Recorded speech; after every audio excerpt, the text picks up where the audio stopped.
Les lois du succès de Napoleon Hill, 7e volume, la concentration. Audio numéro 1. Il y a une façon sûre d'éviter toute critique, n'être rien et ne rien faire. Obtenez un travail comme balayeur de rue et éliminez toute ambition, ce remède n'échoue jamais. Vous pouvez le faire si vous croyez que vous le pouvez. Cette leçon représente la base de l'ensemble de ce cours parce que la loi psychologique sur laquelle elle est fondée est d'une importance vitale pour toutes les autres leçons. La définition du mot « concentration » tel qu'il est employé ici est la suivante.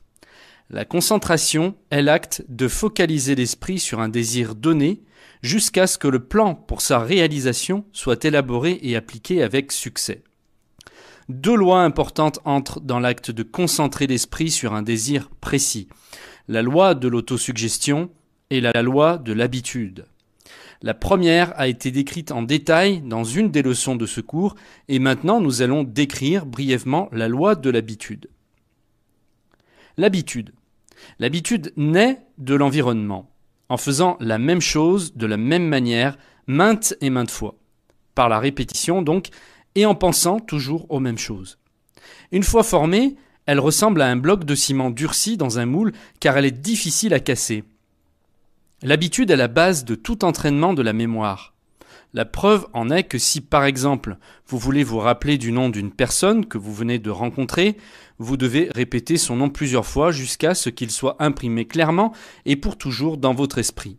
L'influence de l'éducation est si grande que nous pouvons façonner comme nous voulons l'esprit et les comportements des jeunes et leur inculquer des habitudes qui resteront pour toujours. Atterbury.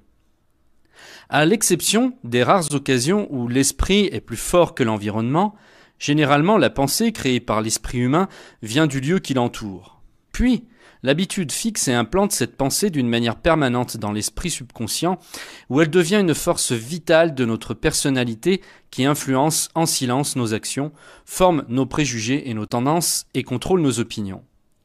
Un grand philosophe pensait au pouvoir de l'habitude quand il disait « D'abord nous en souffrons, ensuite nous nous en plaignons, et finalement nous les adoptons », en parlant de la manière par laquelle des gens honnêtes arrivent à commettre des crimes. L'habitude peut être comparée au sillon d'un disque phonographique, tandis que l'esprit peut être comparé à l'aiguille qui y tourne autour. Quand une habitude est bien formée par la répétition de pensées ou d'actions, l'esprit s'y attache et la suit tout aussi près que l'aiguille suit les sillons du disque, quelle que soit la nature de cette habitude. Nous commençons à comprendre donc pourquoi il est si important de choisir notre environnement avec le plus grand soin, car il est le seul qui produit la nourriture pour nos esprits.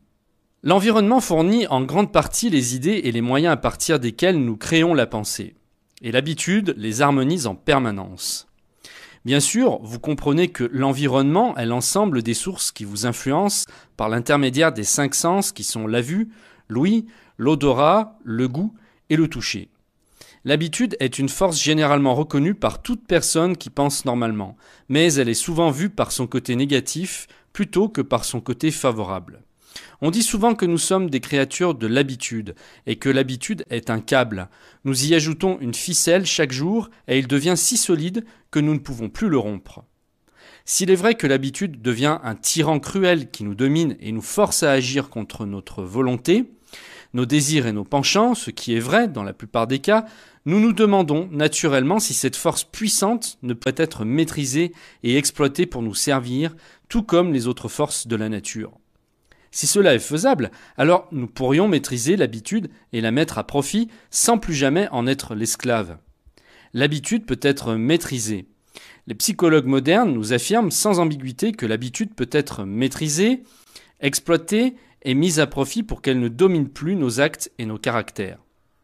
Des milliers de gens ont appliqué cette information.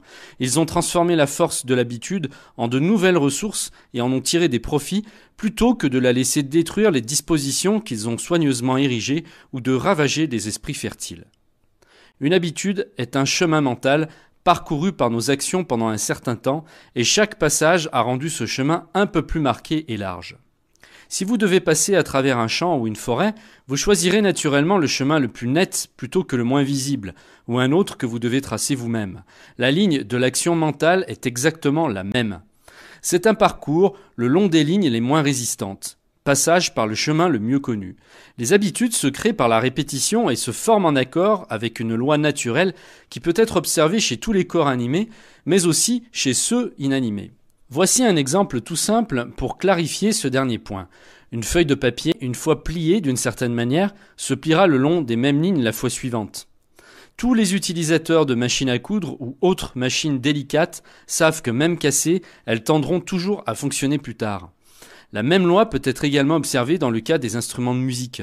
Les vêtements et les gants forment des plis en fonction de la personne qui les porte, et ces plis, une fois formés, seront toujours visibles en dépit des repassages répétés. Les fleuves et les rivières créent leur chemin à travers le sol et ensuite coulent le long de leur cours habituel. Cette loi s'opère partout. Ces exemples vous aideront à avoir une idée sur la nature de l'habitude et à créer de nouveaux chemins mentaux, de nouveaux plis de l'esprit.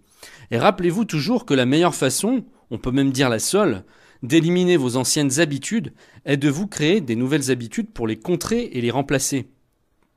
Créer de nouveaux chemins mentaux. Former de nouveaux chemins mentaux à parcourir et les anciens deviendront moins distincts. Et, avec le temps, ils disparaîtront car abandonnés complètement. Chaque fois que vous parcourez les chemins de l'habitude mentale que vous désirez, vous les rendrez plus profonds et plus larges, et il vous sera plus facile de les utiliser par la suite. Il est très important de créer ces chemins mentaux et je vous conseille fortement de commencer à travailler pour les rendre désirables à parcourir. Pratique, pratique, pratique. Soyez un bon créateur de chemins. Comment former les habitudes souhaitées ? Voici les règles à suivre pour former les habitudes que vous désirez. Premièrement, lors de la création d'une nouvelle habitude, mettez de la force et de l'enthousiasme dans votre expression. Sentez ce que vous pensez. Rappelez-vous que vous faites les premiers pas vers un nouveau chemin mental et qu'il est beaucoup plus difficile au début qu'il ne le sera par la suite. Formez un chemin aussi net et profond que possible pour que vous le voyez bien la prochaine fois que vous souhaitez le suivre. Deuxièmement, concentrez-vous fermement sur le nouveau projet et ne pensez plus aux anciens chemins, sinon vous aurez tendance à les suivre. Oubliez-les complètement et focalisez votre attention seulement sur les nouveaux chemins que vous êtes en train de construire. Troisièmement, parcourez les nouveaux chemins aussi souvent que possible. Créez des opportunités. N'attendez pas le hasard ou la chance pour le faire. Si vous les empruntez plus souvent, ils seront rapidement bien marqués et faciles à suivre par la suite. Dès le début, créez des projets qui vous obligent à sillonner ces nouveaux chemins. C'est une coïncidence frappante que le mot français rime avec « je fais ». Quatrièmement, ne cédez pas à la tentation de parcourir les anciens chemins qui sont plus faciles à suivre car vous les aviez déjà suivis plusieurs fois dans le passé. Plus vous résistez à cette tentation, plus fort vous deviendrez et il vous sera plus facile de résister les prochaines fois. Même si vous cédez à cette tentation, il vous sera facile de céder de nouveau et plus difficile de résister après. Vous devrez lutter dès le début et c'est un moment critique. Mais prouvez votre détermination, votre persévérance et votre volonté. Cinquièmement, assurez-vous d'avoir bien tracé le bon chemin selon votre objectif précis, puis avancez sans crainte et sans hésitation. Avancez en luttant et ne regardez pas en arrière. Choisissez votre but, puis bâtissez des chemins mentaux solides et larges qui vous y mènent.